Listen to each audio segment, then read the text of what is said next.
जय भोलेनाथ। हर महीने की त्रयोदशी तिथि को प्रदोष व्रत रखा जाता है, जिसमें भगवान भोलेनाथ की पूजा करके भक्त व्रत भी रखते हैं।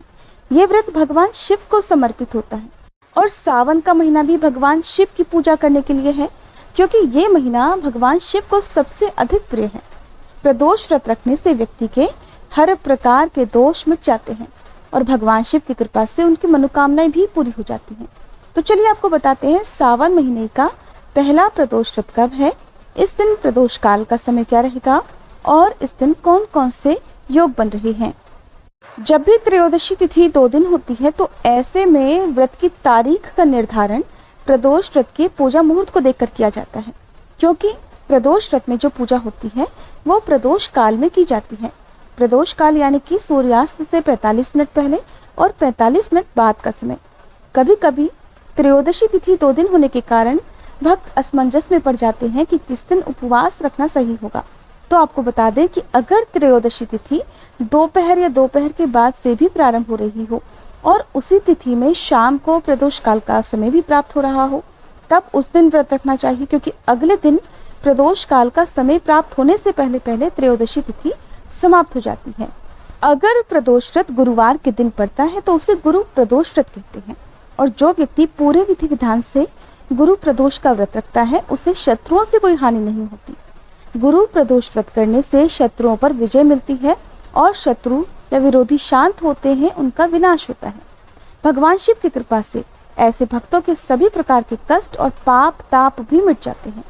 जीवन में सुख और समृद्धि पाने के लिए या सदैव भगवान शिव की कृपा प्राप्त करने के लिए गुरु प्रदोष व्रत अवश्य रखना चाहिए। इस दिन भगवान शिव के साथ माता पार्वती और पूरे शिव परिवार का पूजन करके आपको जलाभिषेक करना चाहिए। प्रदोष व्रत सुबह से प्रारंभ होकर शाम को प्रदोष काल तक रहता है। शाम की पूजा, जो कि मुख्य पूजा होती है, प्रदोष काल में की जाती है। सुबह के समय भी आप पूजा कर सकते हैं। यदि आपको सुबह समय ना मिले तो प्रदोष काल में पूजा अवश्य करें।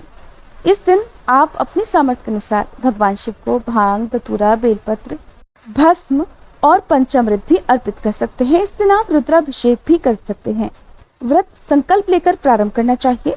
सुबह यदि समय हो तो पूजा करके 1 लोटा जल शिवलिंग पर अवश्य चढ़ाना चाहिए। दिन भर उपवास रखें। शाम को प्रदोष काल के समय स्नान आदि से निवृत्त होकर या साफ स्वच्छ वस्त्र धारण करके घर के ही मंदिर में या फिर आसपास जहाँ कहीं भी भगवान शिव का मंदिर हो, शिवलिंग हो, वहां पर जाकर पूजा कर सकते हैं। पूजा करते समय धूप दीप जलाकर रखें। भगवान को अखंडित यानी साबुत चावल अर्पित करें और इस दिन खीर का भोग भगवान शिव को अर्पित भी किया जाता है। श्री शिव चालीसा का पाठ करें। व्रत की कथा अवश्य पढ़ें, क्योंकि बिना व्रत कथा के व्रत अधूरा ही रहता है।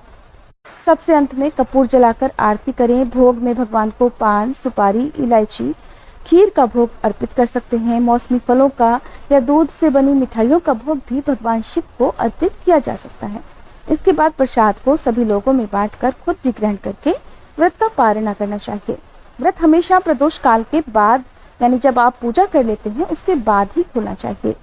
इस बार सावन मास के कृष्ण पक्ष की त्रयोदशी तिथि प्रारंभ होगी 1 अगस्त गुरुवार की दोपहर 3:30 से और 2 अगस्त शुक्रवार की दोपहर 3:27 पर तिथि समाप्त होगी।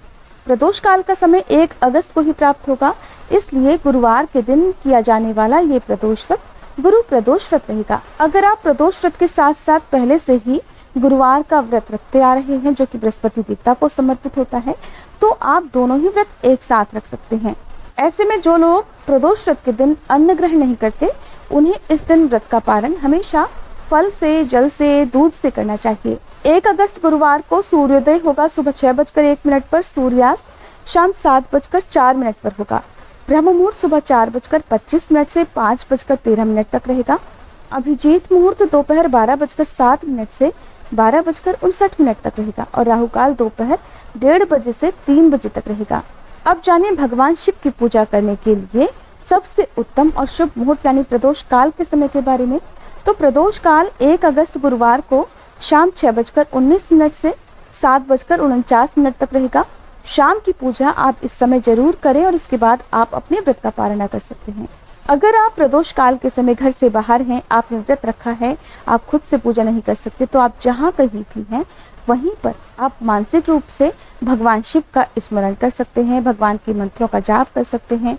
यदि हो सके तो आप प्रदोष काल के समय किसी निर्धन जरूरतमंद व्यक्ति को कुछ दान की सामग्री, और आज के दिन खास तौर पर सफेद या पीली वस्तुओं का दान करना शुभ रहता है, तो आप ऐसी वस्तुओं का दान भी किसी योग्य व्यक्ति को दे सकते हैं।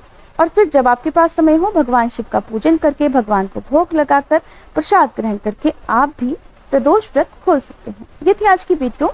प्रदोष व्रत की कथा भी हमारे चैनल पर सुनाई जाएगी। साथ ही आजकल हमारे चैनल पर सावन मास की कथाएं और शिव महापुराण की कथाएं भी सुनाई जा रही हैं। अगर आपने इन कथाओं को नहीं सुना है तो प्लीज जरूर सुनिएगा।